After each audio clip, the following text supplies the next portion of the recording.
Hozirgi kunda o'zini iste'molchilariga ega hamda iste'molchilari kundan kun ortib borayotgan mana shu prebiotikimiz bomba rezultatlar bermoqda iste'molchilarda. Chunki tabiiy rasmida ko'rib turganinglardek hamda bolalar va kattalar uchun mo'ljallangan. Biz ham oilaviy iste'mol qilamiz. Mana ko'rsatishim mumkin. Ichida sachet ko'rinishida 20 ta dona bo'ladi bunaqadan korobkada. Biz buni 6 ga bo'lish mumkin. Biz buni 4 ga bo'lib iste'mol qilamiz. Ertalab och qoringa qaynagan iliq suvga aralashtirib ichilarkan hamda 20-30 minutdan keyin nonushta qilish mumkin.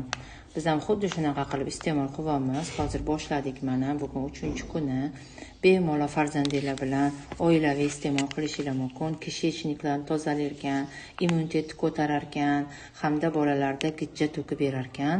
Marhamat, bemalol xarid qilib olishingiz mumkin.